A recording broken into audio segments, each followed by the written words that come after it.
So our friend Melissa sent us a question on our episode, Books We Can't Forget and the Ones We Already Did.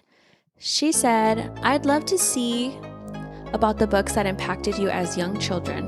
When starting a book, what do you do to get yourself in the right mindset? Big fan of the pod. So welcome to an episode of the Book Fix podcast, a podcast where we fix lives one book at a time. I'm your host, Yahida. And I'm your host, Chelly.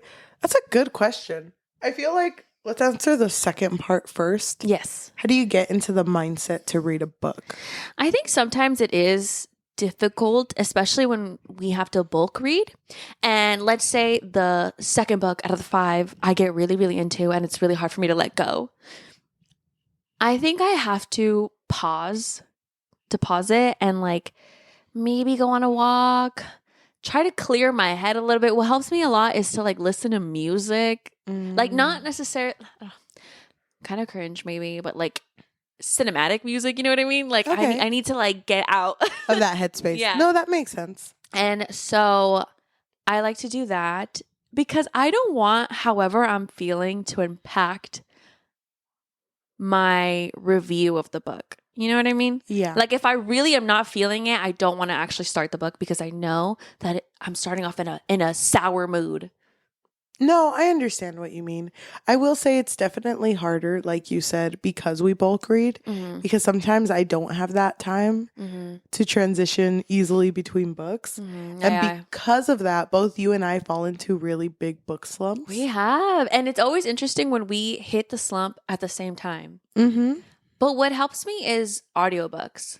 Sometimes I'll tell you, like, I know we want to read this one, but this one's an audiobook that is on Everand, and I just really need an audiobook. I mean, I commute for work. So literally, I feel like since January, every book we've talked about on the podcast, I have done an audiobook. Oh, and I don't know if you've noticed, but I have so many books on Audible. Yeah, I've noticed. Because I can't physically, I don't have time to physically read the books. But in order for me to get into a book, I do need to physically read the first 20 pages. That makes a lot of sense to me. Yeah. Because I feel like you need to know, like, what is happening.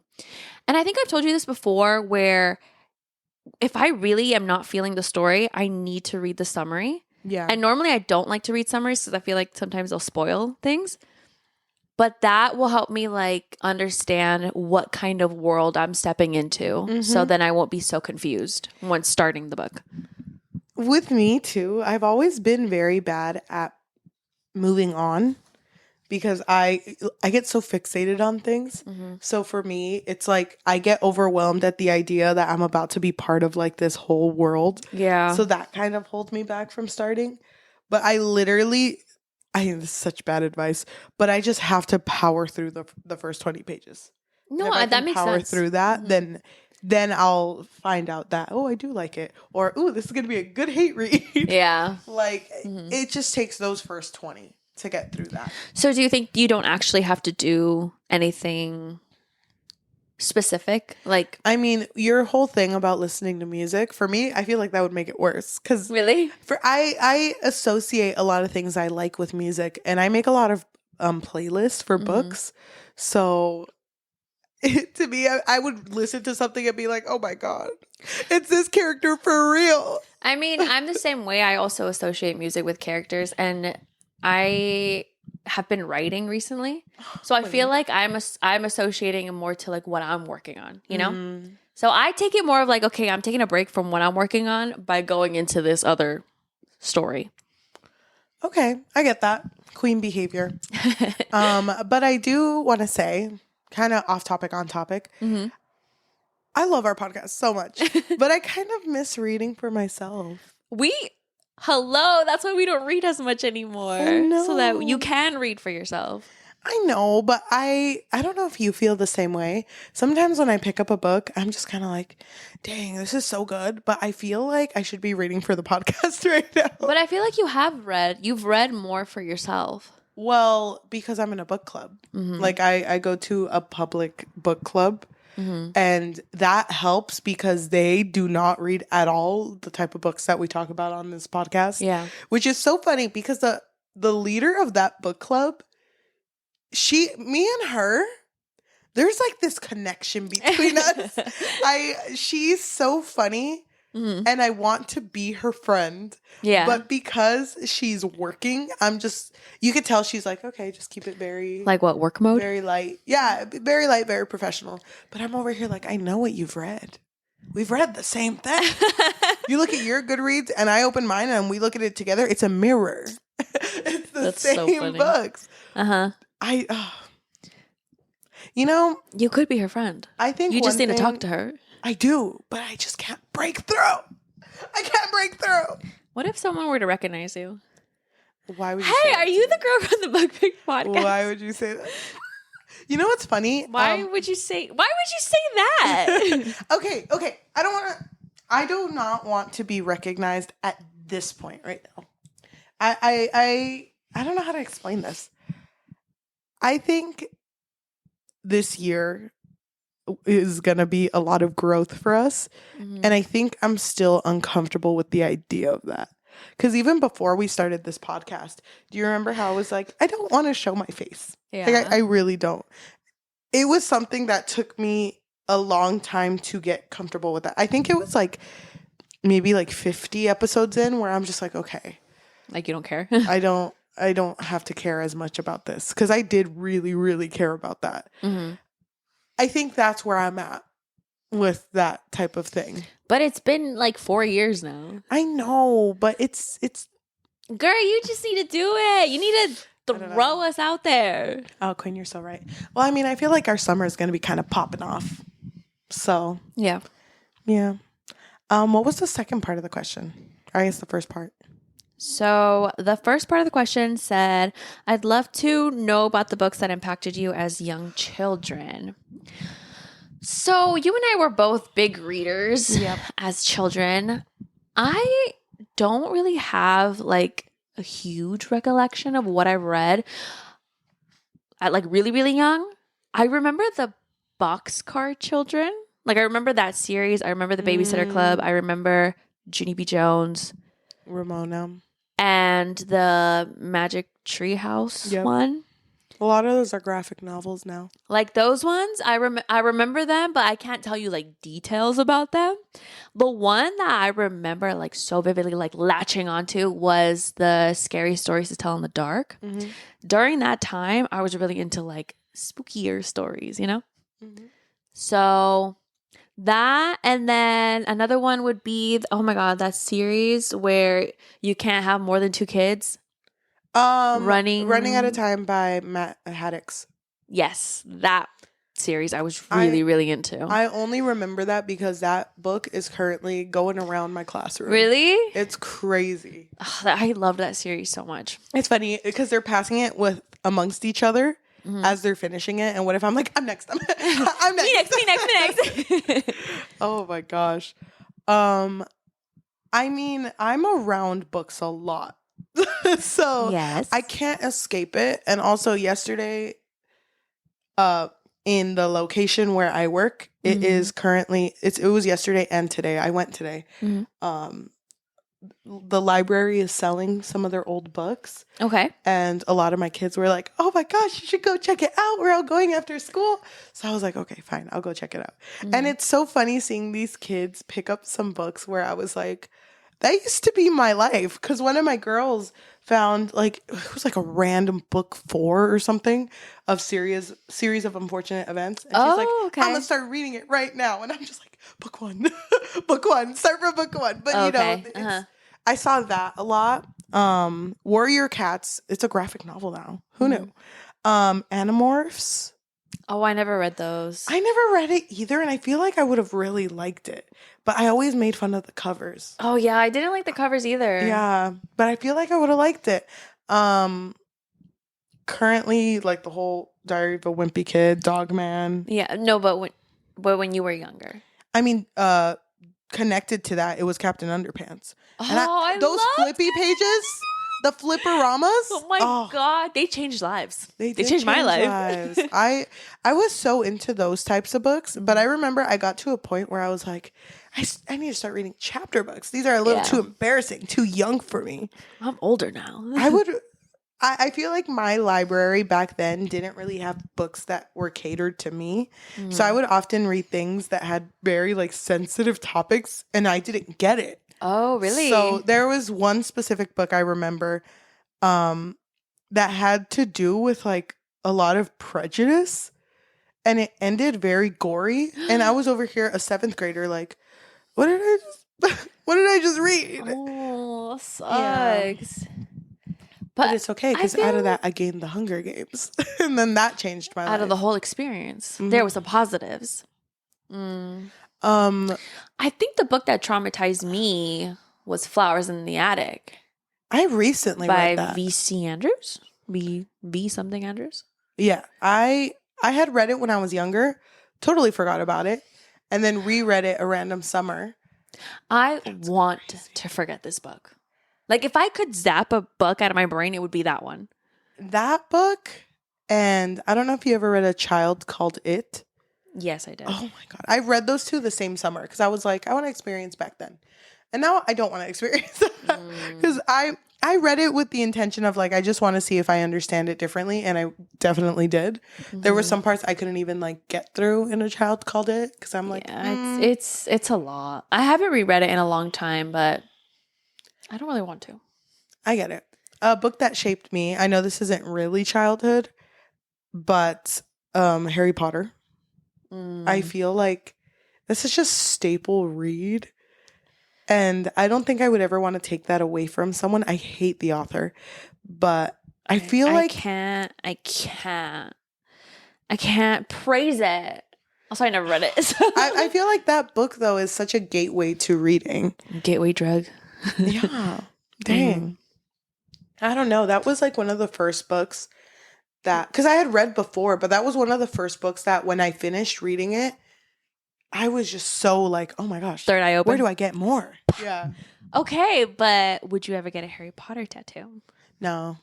I thought about it when I was younger. Me and my friends wanted to get the Deathly Hallows sign, but I'm good. Yeah, I think a lot of people regret that. The Harry Potter tattoos. No, it's just a triangle and a circle and a line. That's all it is. Or I wanted to get Snape's always, but now, like, being older, Snape kind of sucked. But, you know, No comment. I don't know. I need to read them for real, though. I feel like you would find some good in it. It's really good. I probably would, but, like, maybe another time. Okay, I'll just wait. I guess. Whenever I do read them, though, you're going to be like, finally. Dude, I was so embarrassingly into Harry Potter. It's crazy. Our movie theater used to be, rest in paradise, next to a Toys R Us. R.I.P. to both. And I remember R.I.P. to both. Oh, yeah, you're right. So it's all flat land there now. So I remember the night that Deathly Hallows Part 1 came out, my friends and I were dropped off at Toys R Us, and my mom was like, okay, we'll pick you up in a few hours. Yeah. And she gave us money to buy popcorn. But my friends had like an amazing idea. They were like, what if we buy Sharpies and that rock candy they sell on sticks and we make wands? And I'm like, oh my gosh, she's a genius. Girl's cooking right now. So we made ourselves wands and like freaking Death Eater signs on our arms. And we're like, we're so quirky. We're so different. Oh my God. Get in line. Everyone's done the same thing. Man next to me is dressed like Voldemort. So I'm just like, they took my idea. No, I did it first. I know. That's hilarious. This is stupid. I don't like it anyway. Wait, they don't do midnight showings anymore, huh? I don't know. We don't have a theater. we have one, but not that theater. that one hit a little different. We didn't have the incline seating back in our day. Seats were straight. You had to look over someone's head. Oh, I miss her. I think parents must have really complained about the midnight showings. Like, I gotta work tomorrow. No, you don't have to work tomorrow. I want to go watch Jimmy Neutron, the movie. Like, that's crazy. No, I remember those midnight showings. They meant so much to me. Apparently, I guess I blacked it out because it was so amazing. Apparently, I saw Shrek 2 at a midnight showing. Oh, but to me, I was just. But to me, I was like, random Wednesday, sick. Yeah. But to my mom, she's like, why am I doing this? Why am I going at this ungodly time to watch Shrek? I mean, obviously they still do midnight showings, but I mean, like when it's first coming into the theater, they don't do that anymore. No, I think they do it on Thursdays at like 7. Yeah, because do you have a memory? We never went to the theater for like big things together. Mm-hmm. But do you have memories of waiting in that line and everyone cheering and the door opening and you're like, it was special right here. Oh, man. Yes, I do remember. Missed that theater. Rest in paradise. Flatland. He just pulled her away. The last line that I remember making for a movie was Avengers Endgame. Okay. It was a long line. I don't remember. A big theater because I went with my friend Norma. That was a big theater. But yeah, that's the last movie I remember having to line up for, like outside. I don't remember at all. You're not really a movie girl, though. I used to be. I want to be so bad. Do you remember when if we're going off topic now. No, go ahead, Queen. Do you remember when you so badly wanted me to watch? Which? Oh my God, don't tell me the title. The Merman one. Oh my gosh. Guillermo del Toro made it. What was that movie called? It was the one with the sexy fish. Yeah. And the lady, that scene where it's like, how do you guys have sex? Yeah, because she was deaf, right? And I was so into it. Yes. I was so into it because of the whole unreliable narrator. And I was going off about it in the car. And you were like, I mean, so we getting food? I was like, no, it had a happy ending. Next question. No. You don't get it. If I have a choice between happy ending, they both die at the end, I would say happy ending every time. I miss going to the theaters with you. It's been so long since we've been to I the literally theaters. invited you to go see Sinners, and you didn't. I have not seen the sun. I have not seen the sun in a bit. So I'm so sorry. I did really want to go see that movie. Do you know, can I tell you something? Just for you to feel me, to feel that, feel seen right now. I got invited to go watch that movie and I said no because I wanted to go watch it with you. But you just never appreciate a friend that I know location. A friend that is not currently in our location. So I got invited to go see this movie and I was like, I can't. If you would have seen it without me, I would have cried. I can't. I'm sick in 2 weeks. You'd be like, I'm so over vampires. I can't. I really do want to see that movie. The last time we watched together was the late night talk show with the devil. The late night show with the devil? Talk show. Late night with the devil. Something like that. Yeah. I loved that movie. It was so good. It was so good. You know what I want to watch? That new A24 movie with, what's his name? Something Justice. But who? Oh my gosh. What's it about? The guy in the movie theater thing. He's wearing a movie theater fit. Yellow movie theater fit. And he was one of the main characters in The Quarry. No idea. It looks so good. I feel like A24 has been spitting out bangers. Eating. Oh my gosh. This is so not connected to anything, but I just want to mention it because we're talking about A24. You know, there's a rumor going around because one of the members from EXO was in California for a really long time that he might be in an A24 movie soon. Oh, you told me about that. If that happens, girl, she's finally going to theater. That's how I get you to go. All of a sudden, we're in like a grassy field. What's that? And our original theater comes back. I know. It's me and the theater running towards each other. I do miss going to the theater and I miss watching shows. And I'm trying to invite you. Movies. I see you. I feel you. I'm here. I'm here for you. It's been so hard lately. I know. Girl isn't sleeping. I know. So I feel like I miss it. Mm-hmm. But come the summer, let me just pass out for 3 days. That's all I need. 72 hours of no contact for a bit. And then I'm good. And my eye bags will be, instead of convex, they're going to be popping out. They're gonna be so like well rested. You mean that they're gonna be sucked in? Instead of it's gonna be because wait no, it's the opposite. Which one's the good one? It's the opposite. You want it to be no. Instead, okay, yeah, it's not gonna whoop. It's gonna just straight. Yeah. It's gonna be so good. I'm gonna be so powerful. I can't wait for the summer where we're gonna go to the movies every day. Wait, what day is it today? What day is it today? The end of May? It's the end of May. Give me 1 week and she'll be back to normal. Just give me 1 week. Okay, I'll wait patiently. Oh my God, I feel like that Justin Timberlake song. Which one? All I got is time. All I got 4 minutes. Freaking 4 minutes. Oh, you remember that song? Right. Yes. Oh my gosh. Oh my gosh. Back to the topic, though. We were going to talk about Cirque du Freak. Cirque du Freak was a series that I read when I think I was like in 5th grade? Yeah, 6th grade, that feels middle about school? right. Around there. I don't remember. And I remember that this series meant so much to me. I devoured this series. Like, it meant so much to me. And I remember getting to the end and being so disappointed because I don't like endings like that. Spoiler, skip a minute. I don't like endings where it's like, let's go back in time. All of this that we just went through did not happen. Because one instance changed everything. Yeah, I don't like it. Like, why did I go through all of this then if we're just going to start from the beginning? Yeah. And didn't you say you recently tried rereading the first book? Yeah, so we had wanted to talk about the movie, but also compare it to the book. And I reread a little bit of the first book and it felt so childish, which of course, like, I'm no longer in the demographic of who it's marketed towards. Of course, I know that.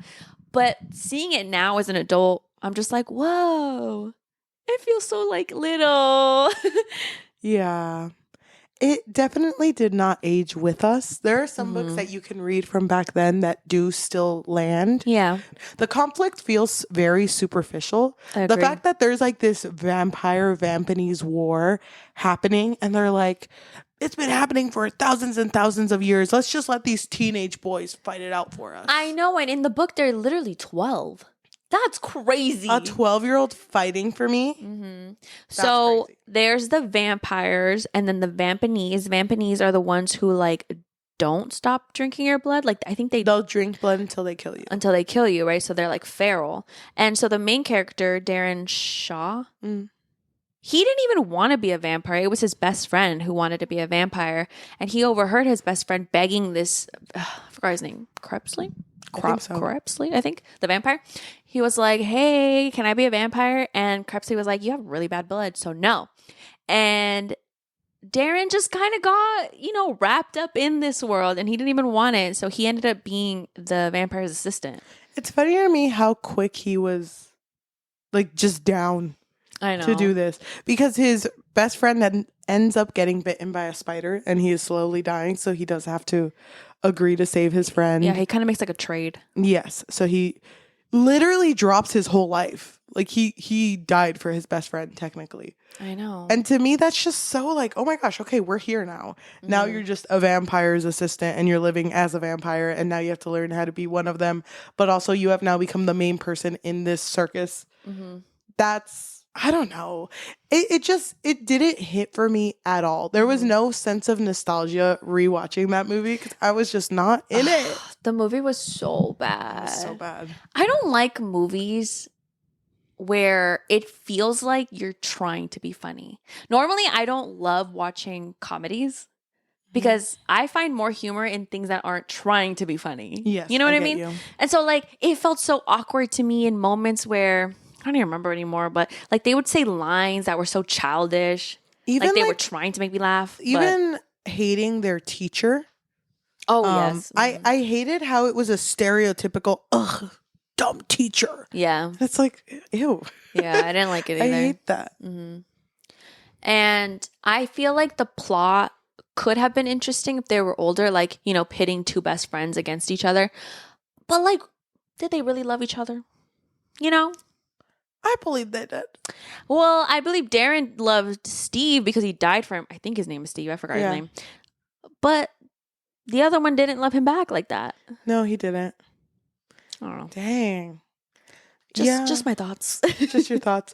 It's funny because you and I really wanted to reread the entire series. I did specifically. Yeah. But now after just experiencing that, I'm good with never touching it again. Me too. I'm glad it was there for me when it needed to be. Yeah, when I needed it to be, but I don't need it right now currently where I'm at. So maybe down the line, I'm like, I just really need some vampire war. When we're old and gray, maybe we're going to be like, you know what? I need something easy to read. We're going to be in the home. Yeah. You and I, like, holding hands. We're going to be on the floor and they're at it again and we're flipping pages together while we're reading. I love that. It's like we don't even finish the page. We're just like, it's so good. Yes, it's good. We're still going to be recording this and be like, hit play. We're filming this until we're gray. We're here forever. Exactly. I can't wait. Gosh. We're going to be celebrating milestones together. Dang. But yeah, those were the books that we love. Please let us know what books meant a lot to you when you were growing up or currently growing up. Oh, whoa, crazy. If you are listening to us on Spotify, Apple Podcasts, or anywhere you get your podcasts on, thank you so much. If you can leave a rating of 5 stars and a review recommending us our next read. The last book, do you remember the one that someone recommended to us that was like a series and we both didn't like it, but it was like a series she grew up with? Arcane? Is that what it's called? Oh, no. A Carne? A Carne. I kind of want to see what other people read back then. Yeah. So if you want us to read any of those, even if it's just book 1, it might only be book 1. Yeah, but it's still really interesting to see it what would be people nice grew to up with. see.